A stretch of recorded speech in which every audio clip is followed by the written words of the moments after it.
বাবা আসতে আমার খুব ব্যথা লাগছে, এখন ছাড়ুন আবার পরে। হ্যালো বন্ধুরা, আজকে আমি আরও একটা নতুন ভিডিও নিয়ে হাজির হয়েছি। চলুন শুরু করা যাক। এই গল্পটা আমার আর আমার মেয়ের গোপন কাহিনী। সেক্স যে কত ভয়ানক একটি বিষয় তাও হয়তো সকলের জানা। তেমনি এক গোপন কাহিনী আজ বলছি, বিশ্বাস করা না করা আপনাদের উপর। আমি রাকিব, বয়স 40, আমার বউ তানিয়া, বয়স 30, আর আমার মেয়ে রিয়া, বয়স 22 বছর। মেয়ের বিয়ে হয়েছে প্রায় 1 থেকে 2 বছর আগে। আমি শহরে ব্যবসা করি, প্রায় 10 থেকে 15 বছর হয়েছে। এর আগে বাহিরে ছিলাম বেশ কিছুদিন।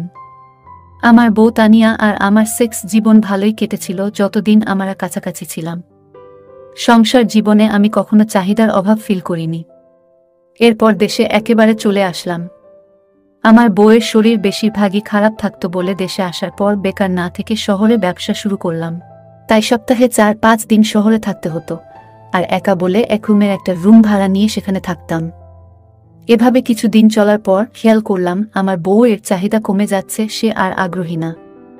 এর কিছুদিন পর আমার মেয়ে ওর শ্বশুর বাড়ি থেকে ঝগড়া করে একেবারে চলে আসলো। রিয়ার শ্বশুর বাড়ি ছিল আমাদেরই গ্রামে। আমি বিদেশে থাকা অবস্থায় রিয়া প্রেম করে বিয়ে করে। ছেলে ও ছেলের বাড়ির অবস্থা ভালো বলে আমরা মেনে নিয়েছিলাম। ছেলের ফ্যামিলিও মেনে নিয়েছিল, কিন্তু শাশুড়ির সাথে তেমন বনিবনা ছিল না, সব বিষয়ে দোষ খুঁজত। রিয়ার স্বামীও বিয়ের পর থেকে বিদেশে থাকে, ওখানে কাজ করে। তো রিয়া যখন তার শ্বশুর বাড়ি থেকে চলে আসে, কি কারণে ঝগড়া হয়েছে তা জানতে চাইলে রিয়া বলে যে তার শাশুড়ি তার নামে মিথ্যা আব্বাদ দিচ্ছে, তাই সে আর ওই বাড়িতে থাকবে না। ওই রাতে জামাই আমাকে ও আমার বউকে ফোন করে শাসায় যে সে আমার মেয়েকে তালাক দিবে। তার কাছে জানতে চাইলাম কারণটা কি। সে বলল কারণটা তাদের বাড়ি গিয়ে জেনে আসতে। তাই আমি আর আমার বউ ওই রাতেই মেয়ের শ্বশুর বাড়ি গিয়ে জানলাম রিয়াকে তার শাশুড়ি আর ননদ হাতে নাতে ধরেছে দেওরের সাথে খারাপ কাজ করছিল। যখন তার শ্বশুর বাড়ির আরও কয়েকজন সাক্ষী দিল, আমি আর আমার বউ আপমানিত হয়ে চলে আসলাম। বাসায় এসে ওর মা ওকে ইচ্ছামতো বকল। এর মধ্যে জামাই আবার ফোন করল আর বলল, আপনার মেয়েকে রেখে দেন, আপনাদের কাছে আমি তালাকের কাগজ পাঠাচ্ছি। ওর মা জামাইকে অনেক বোঝানোর চেষ্টা করল, কিন্তু জামাই শুনল না। তা শুনে ওর মা অজ্ঞান হয়ে গেল। তার মাথায় পানি ঢেলে তাকে স্বাভাবিক করলাম। মেয়ে আমাদের বাসায় রইল। জামাই ও স্বাভাবিক হয়ে সব ভুলে সে ও রিয়া আমাদের এখানেই রাখতে বলল। আর মেয়ে ও জামাই এর সম্পর্ক ও স্বাভাবিক কাটতে থাকল। রিয়া তার স্বামীর সাথে রাতে কথা বলে। আমি তা জানি, আর আমি 4-5 দিন শহরে থাকি বলে জানি না কয়টা পর্যন্ত কথা বলে। একদিন আমি শহর থেকে বাড়ি এসেছি, এসে খাওয়া দাওয়া করে ঘুমিয়ে পড়ছি। হঠাৎ মাঝরাতে ঘুম ভেঙে গেল, তাই বারান্দায় এসে সিগারেট খাচ্ছি। অমন সময় রিয়ার ঘর থেকে হাই হুই বা ফিস ফিস করে কথার সাউন্ড শুনলাম। ওর রুমের দরজার কাছে কান পাতলাম আর শুনলাম মেয়ে ঘরের ভেতর একটা ছেলের সাথে কথা বলছে। আমি মেয়েকে ডাকলাম, আমার ডাকে ছেলেটি পালিয়ে গেল, আর রিয়া ভয়ে থতমত খেয়ে দরজা খুলল। আমি মেয়ের ঘরে ঢুকে বাতি জ্বালালাম। বাতি জ্বালিয়ে মেয়েকে দেখে বুঝতে আর কিছু বাকি রইল না। মেয়েকে জিজ্ঞেস করলাম ঘরে কে এসেছিল। ও বলল, কই কেউ না তো। আমি বললাম, মিথ্যে বলছিস আমার কাছে। আমি সব শুনেছি, তুই কি ভালো হবি না। আমি বললাম সকালে এর বিচার হবে, বলে চলে আসলাম। পরের দিন ছেলেটাকে ইচ্ছা মতো শাসালাম। সে পায়ে ধরে মাপ চাইল আর বলল আমি এখান থেকে চলে যাব। 2 দিনে ছেলেটি এ এলাকা ছেড়ে চলে গেল। ওই রাতে আমার মাথা বেশ গরম হয়ে গিয়েছিল। প্রথমে মেয়েকে মারতে মন চাইছিল, কিন্তু পরে ভাবলাম মেয়ে বড়, তাই ওকে বুঝাইয়ে বলতে হবে। এরপর হঠাৎ কি হলো, মেয়ের এলোমেলো অবস্থায় থাকা দৃশ্যটা চোখে ভেসে উঠল। আর একটা জিনিস আমার মাথায় তখন খারাপ চিন্তা বেড়ে গেল। ভাগ্যের কি লিখন, ওই রাতে আমার বউ অসুস্থ হয়ে পড়ে।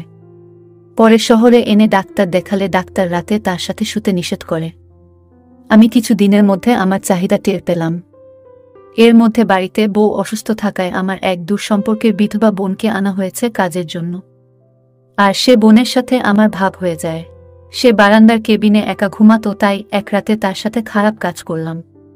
একদিন মেয়ের কাছে ধরা পড়ে গেলাম। এরপর সে বোনকে বিদায় করে দেওয়া হলো। এরপর একদিন শহরে আমি একা শুয়ে আছি, তখন রাত 10টা বাজে। আমার মেয়ের জামাই আমাকে ফোন দিল। বলল, আব্বা রিয়া কি কোনো বিষয়ে আপনার সাথে আলোচনা করেছে। আমি বললাম, না তো কোনো বিষয়ে। পরে জামাই বলল ওদের ছেলে মেয়েকে শহরে ভর্তি করবে, ওরা এই সিদ্ধান্ত নিয়েছে। রিয়া আপনার সাথে আলোচনা করবে, যেভাবে ভালো হয় সেভাবে আপনি কইরেন। আমি বললাম ঠিক আছে। জামাই বলল তাহলে আমি এখন আপনার মেয়ের সাথে কথা বলি, আপনি পরে আপনার মেয়ের সাথে আলোচনা কইরেন বলে জামাই ফোন রেখে দিল। 20 মিনিট পর রিয়া ফোন দিল। আমি ফোন রিসিভ করে বললাম কিরে কি খবর? ও বলল ভালো, আপনি ভালো আছেন? আমি বললাম এই তো আছি। তো তুই কি বলবি? তোর জামাই ফোন দিয়েছিল, বলল তোর সাথে আলোচনা করতে আর যেভাবে ভালো হয় সেভাবে করতে। তুই কি ভাবছিস? ও বলল আব্বা আমি আপনার সাথে একটু পরে কথা বলি। আমি বললাম ঠিক আছে। এরপর ও রাত 12টায় ফোন দিল, বলল শুয়ে গেছেন নাকি? আমি বললাম না। তুই কি করছিস? ও বলল এই ওর সাথে কথা শেষ করে বাথরুমে গেছিলাম। আমি জিজ্ঞেস করলাম তোর শরীর ভালো আছে তো? ও বলল হ্যাঁ আছে। আমি ওর ছেলের কথা জিজ্ঞেস করলাম। ও বলল ওর ছেলে, ওর মা মানে আমার বউ, এর সাথে শুয়েছে। আমি দুষ্টামি করে বললাম তোর মা আমার মতো বুড়ার সাথে শুয়ে না, তোর পুলারে জুয়ান পাইছে তাই নিচে। আমি ওকে বললাম আচ্ছা কি বলবি বল। ও বলল ওর জামাই ওকে শহরে গিয়ে আগে সব দেখে তারপর ঠিক করতে বলেছে। আমি বললাম তোর জামাইয়ের কোনো ইচ্ছা নাই যে কোথায় ভর্তি করবে? রিয়া বলল আপনি আর আমি যা করব সেটাই ওর কোনো আপত্তি নেই। আমি বললাম তুই কি করবি ঠিক করছিস? রিয়া বলল আপনি যেটা ভালো বুঝবেন সেটাই করবেন। আমি বললাম তারপরও তোর ইচ্ছে কি? ও বলল আমাকে আপনাদের জামাই বলেছে আপনার সাথে থাকতে, আর আপনার সাথে মিলাই যা করার করতে, তাই আমাকে আপনার কাছে যেতে বলছে। আমি বললাম ঠিক আছে, তুই চাইলে আমি আর কি করব। তো তোর মার শরীর ভালো তো? ও বলল হ্যাঁ ভালো। আমি ফাজলামো করে বললাম হ্যাঁ তা তো বুঝতেই পারছি, নইলে তোর ছেলেরে নিত নাকি? ও বলল আব্বা চুপ করেন, কি আবল তাবল কইতেছেন। রিয়া বলল আপনার জন্যই তো মা অসুস্থ, আপনি ওই দিন অমন করছেন দেখা মার আজ ওই অবস্থা।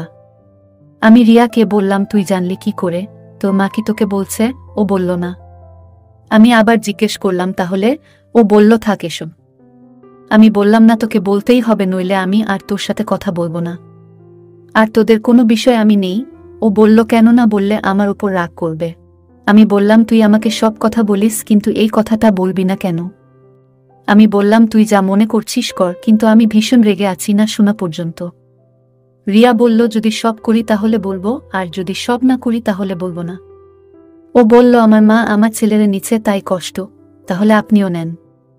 আমি বললাম দে। ও বলল আমি কেন দিব, তুমি নিয়ে নেন। আমি বললাম কাকে নিব? ও বলল আমি কি জানি। আমি পরের দিন বাড়ি এলাম, মেয়েও আমাকে দেখে খুশি হলো। আমি বুঝতে পারলাম মেয়ে ও রাজি আমার প্রস্তাবে।